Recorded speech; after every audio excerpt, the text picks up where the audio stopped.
فتنوں کے اس دور میں ہماری ایک بہت بڑی ذمہ داری یہ بھی ہے کہ ہم اپنے بچوں کی اور اپنے خواتین کی اور اپنے گھر کی لڑکیوں کی ہم سے بچائیں۔ واللہ آج سنڈے کو، اتوار کو، کسی بھی تہوار کے دن آپ جب بازاروں میں اور مارکیٹوں میں جب نکلتے ہیں اور کوئی مسلمان عورت، کوئی مسلمان لڑکی کسی مشرک کے ساتھ، کسی غیر مسلم کے ساتھ، کسی اسلام کے نہ ماننے والے کے ساتھ جب وہ غلط حرکتیں کرتے ہوئے یا رنگریاں کرتے ہوئے نظر آتی ہیں میرے بھائیوں، تو خون کے آنسو ہونے کو دل چاہتا ہے، غم و غصے کی ایک کیفیت ہو جاتی ہے کہ ہماری قوم کہاں پہنچ گئی۔ میرے بھائیوں، اسلامی تاریخ میں یہ دور کبھی نہیں دیکھا گیا، ہماری تاریخ تو بڑی روشن رہی ہے۔ صلاح الدین ایوبی کے فوجیوں کو یہودیوں کی لڑکیوں نے ننگے ہو کر اور اپنے جسم کو بے پرہنہ کر کے انہیں خریدنے کی کوشش کی، انہیں اسلام سے برگشتہ کرنے کی کوشش کی، مگر صلاح الدین ایوبی کے جو فوجی تھے وہ تیار نہیں ہوئے، انہوں نے اسلام کو اور ایمان کا راستہ نہیں چھوڑا۔ ہماری تاریخ تو بڑے پاک دامن اور پاک باز لوگوں کی تاریخ رہی ہے میرے بھائی۔ ابھی شیخ جنید مکی صاحب نے واقعہ بیان کیا، حضرت مرثد رضی اللہ تعالیٰ عنہ صحابی رسول ہیں، جا رہے راستے میں اور ان کی دور جاہلیت کی ایک محبوبہ ہے جس سے دور جاہلیت میں ان کا تعلق تھا، کنیکشن تھا، ان سے ان کا ریلیشن شپ تھی۔ اس عورت نے ان کو دیکھا اور اپنے پاس لانے کی کوشش کی، گناہ کی دعوت دینے کی کوشش کی۔ حضرت مرثد رضی اللہ تعالیٰ نے کہا نہیں، پہلے کی بات الگ تھی، اب میں اسلام لا چکا ہوں اور اسلام زناکاری سے روکتا ہے، بدکاری سے روکتا ہے۔ حضرت مرثد آگے بڑھ گئے۔ میرے بھائیوں، صحابہ کرام نے گناہ کا موقع ملنے کے باوجود گناہ سے اپنے آپ کو بچا کے رکھا۔ آج ہماری قوم انسٹاگرام پر، فیس بک پر، سوشل میڈیا پر گناہ کے موقع تلاش کر رہی ہے، زنا کے موقع تلاش کر رہی ہے۔ آپ یقین جانیں، گھر سے سر سے پیر تک نقاب پہننے والی اور ہاتھوں میں دستانہ پہننے والی اور پیروں میں موزہ پہن کر کے نکلنے والی لڑکیاں بھی آج مظفر نگر کے ہوٹل میں ریڈ پڑا ہے، وہاں سے پکڑی گئی ہیں۔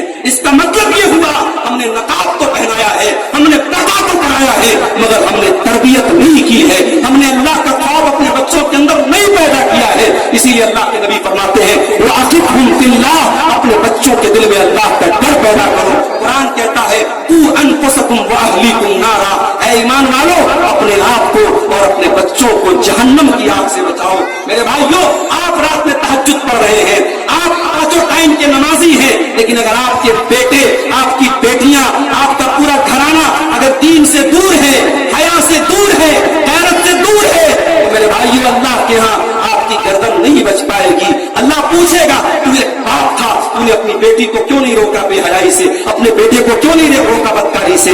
باپ اور ماں کے کندھے پر بہت بڑی ذمہ داری ہے۔ فتنوں کے اس دور میں ایک ماں کو اپنی ذمہ داری محسوس کرنی پڑے گی، ایک باپ کو اپنی ذمہ داری محسوس کرنی پڑے گی۔ میرے عزیزوں، فتنوں کے اس دور میں ایک اور بہت بڑا فتنہ جو ہمارے نوجوانوں کو اپنی چپیٹ میں لے رہا ہے، اور وہ فتنہ کیا ہے؟ دین کے نام پر کوئی کچھ بھی کہے ہم اسے ماننے کو تیار ہو جاتے ہیں۔ پہلے یوٹیوب کا دور نہیں تھا، پہلے فیس بک کا دور نہیں تھا، تو لوگ علماء سے جڑے رہتے تھے، اپنے محلے کی مسجد کے امام صاحب سے پوچھتے تھے، ان کی تقریروں کو سنتے تھے۔ آج ہمارے پاس گوگل آ گیا، یوٹیوب آ گیا، اب ہمیں کسی عالم سے پوچھنے کی ضرورت نہیں ہے، ہم گوگل سے پوچھیں گے یہ حلال ہے کہ حرام ہے، یہ جائز ہے کہ ناجائز ہے۔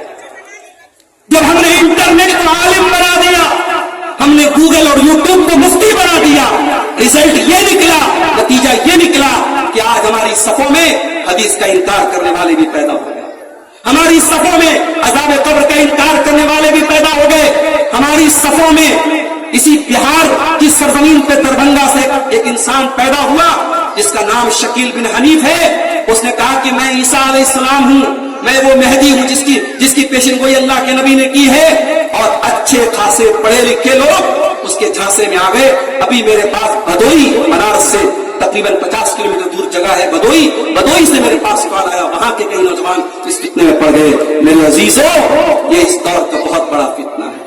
اپنے علماء کو پہچانو، علماء ربانی کو پہچانو، قرآن و سنت بیان کرنے والے علماء کو پہچانو اور دین کو ان سے حاصل کرو۔ جاہلوں کو یہ حق نہ دو کہ وہ تمہیں فتوے بیان کریں۔ جو قرآن و حدیث کا علم نہیں رکھتے انہیں مفتی کا درجہ نہ دو، انہیں عالم کا درجہ نہ دو، ان سے دین نہ سیکھو۔ اللہ کے پیارے حبیب نے فرمایا کہ ایک ایسا زمانہ بھی آئے گا جب دنیا سے اللہ علماء کو اٹھا لے گا और मैं तो ऐसी बस्ती में बैठा हूँ, अल्लाह अकबर। मुबारकपुर की वो बस्ती है जहां अरब अजम से लोग आते थे।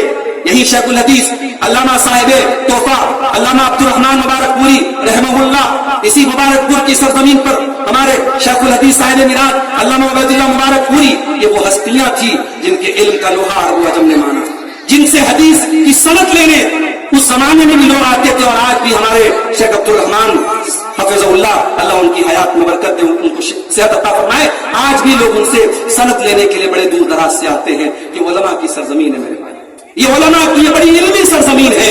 जब आप एक इल्मी सरजमीन से और उलमा की सरजमीन से ताल्लुक रखते हैं तो आपकी जिम्मेदारी ज्यादा बड़ी है, आपकी जिम्मेदारी ज्यादा बड़ी है, आपकी रिस्पॉन्सिबिलिटी ज्यादा बड़ी है। ये साल में कोई जलसा करा लेना, कोई भीड़ इकट्ठा कर लेना, ये कोई बहुत बड़ा कमाल नहीं है। आपकी जिंदगी से, आपके आदत और अखबार से, आपकी बोलचाल से, आपके रहन सहन से वो इल्म, वो तकवा, वो दीनदारी झलकनी चाहिए जो सरजमीन मुबारकपुर की खासियत है। मेरे अजीजों, अल्लाह के नबी ने फरमाया जब उलमा दुनिया से चले जाएंगे लोग जाहिलों को अपने सरदार बना लेंगे, और जब जाहिलों को सरदार बना लेंगे तो क्या होगा, जाहिल मुफ्ती बन जाएंगे और फदल्लू व अज़ल्लू, खुद भी गुमराह होंगे और दूसरों को भी गुमराह करेंगे। एक और बात बयान करके बात खत्म करूंगा। ये फितनों का दौर है मेरे भाई, और फितनों के इस दौर में एक बहुत बड़ी मजबूत चीज हमारे पास मौजूद है, अल्लाह की किताब कुरान मजीद। कभी गौर करना कि आखिरी बार आपने कुरान को कब पढ़ा था। मेरे नौजवानों, अपने यूट्यूब की जरा हिस्ट्री उठा के देखो कि आखिरी बार आपने कुरान कब सुना था। कुरान अल्लाह का कलाम है, और ये सिर्फ कोई बरकत की किताब नहीं है, कोई पढ़ के थूक करके दम करने की किताब नहीं है। ये कुरान शिफा है दिलों की, ये कुरान हिदायत की किताब है। ये कुरान आप इस कुरान को कायदे से तर्जमा और माना और मतलब के साथ पढ़ें, वल्लाहि अज़ीम आपके दिल से माल की मोहब्बत कम हो जाएगी, आपके दिल से दुनिया की मोहब्बत कम हो जाएगी, आपके दिल में अल्लाह का डर और अल्लाह का खौफ पैदा हो जाएगा। मगर अफसोस, मोबाइल 1 घंटे के लिए डिस्चार्ज हो जाए हम बेचैन हो जाते हैं, व्हाट्सएप पर एक घंटे के लिए नेट पैक बंद हो जाए, रिचार्ज खत्म हो जाए, हम बेचैन हो जाते हैं कि पता नहीं किसका किसका मैसेज आया होगा, किसकी किसकी कॉल आई होगी। ये कुरान अल्लाह की आखिरी कॉल है, ये कुरान अल्लाह का आखिरी पैगाम है। इस कुरान को हम पढ़ते नहीं, इस कुरान पर गौर नहीं करते। और अल्लाह कुरान में कहता है अफला यतदब्बरून कुरान अम अला कुलूबिन अक़फ़ालुहा, कि मेरे बंदो जब तुम कुरान पर गौर नहीं करोगे और कुरान पर तदब्बुर नहीं करोगे तो तुम्हारे दिल लॉक हो जाएंगे, तुम्हारे दिलों पर ताले पड़ जाएंगे। और आज हमारे दिलों पर यकीनन ताले पड़ चुके हैं मेरे भाइयों, ये दिल लॉक हो चुके हैं, ये दिल पत्थर हो चुके हैं, ये दिल सख्त हो चुके हैं। कुरान की आयतें पढ़ी जा रही है, 2-2 घंटा तकरीरें हो रही हैं, रात में तकरीर सुनी, सुबह को जिंदगी नॉर्मल गुजर रही है, हमारी जिंदगी में कोई फर्क नहीं आ रहा है। मेरे भाइयों, दिल के इस ताले को खोलो, दिल की सख्ती को दूर करो, कुरान से अपना नाता जोड़ो। रोजाना जितनी भी आपके अंदर ताकत है, 15 मिनट, 10 मिनट, आधा घंटा कुरान की तिलावत के लिए टाइम निकालो। कुरान की कोई मुस्तनद और ऑथेंटिक तफसीर खरीद करके उसका मुताला करो, कुरान को टाइम दो। मैंने बाज लोगों को देखा कि वो अपने बच्चों को लेकर के, अपनी फैमिली को लेकर के रोजाना घर में एक आयत पढ़ते हैं, उसका तर्जमा पढ़ते हैं, उसकी तफसीर पढ़ते हैं, और घर वालों के बीच में ऐसा माहौल बनाते हैं कि हम डेली एक आयत पढ़ें और उस एक आयत पर हम अमल करें। हमने बाज अहबाब को ऐसा करते देखा और उन्होंने कहा कि इससे हमें अपने घर में बड़ी बरकत महसूस होती है। मेरे भाइयों, आज हमारी मस्जिदों में, अक्सर मस्जिदों में, हमारे अहले हदीसों की मस्जिदों में तो चलो अल्हम्दुलिल्लाह औरतों का इंतजाम है, हमारे दूसरे मसलक के भाइयों के यहाँ औरतों का कोई इंतजाम नहीं होता है।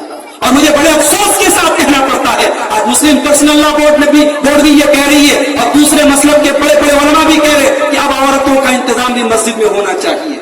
पहले के दौर की बात अलग थी, आज हमारी औरतों को गुमराह करने के लिए, भटकाने के लिए इंस्टाग्राम मौजूद है, फेसबुक मौजूद है, सोशल मीडिया मौजूद है। उन्हें दीन से जोड़ने का कोई प्लेटफॉर्म नहीं है। साल में एक घंटे की, 2 घंटे की तकरीर से आपकी औरतों की इस्लाह नहीं होगी। अपने घरों में ऐसा माहौल पैदा करो मेरे भाइयों, घरों में कुरान सुन्नत के दुरूस हो, घरों में कुरान और हदीस पढ़ा जाए, आपके घर की औरतें कुरान और हदीस को सुने, मसले मसाइल को जाने, सही गलत को जाने। इससे भी इंशाअल्लाह घर के माहौल में बहुत फर्क आएगा। अल्लाह के प्यारे नबी फरमाते हैं कि अपने घर वालों की तरबियत के लिए अगर लाठी भी उठाना पड़े, बड़ा तरफा आसा कान मदबा, अगर मारना भी पड़े तो मारने से मत चूको। बच्चों से प्यार अपनी जगह है, बच्चों की तरबियत अपनी जगह है। जहां प्यार की जगह वहां प्यार होना चाहिए, जहां मारने की जगह है वहां आप सख्ती भी कीजिए। میرے عزیزوں فتنوں کے اس دور میں یہ چند ہماری ذمہ داریاں ہیں.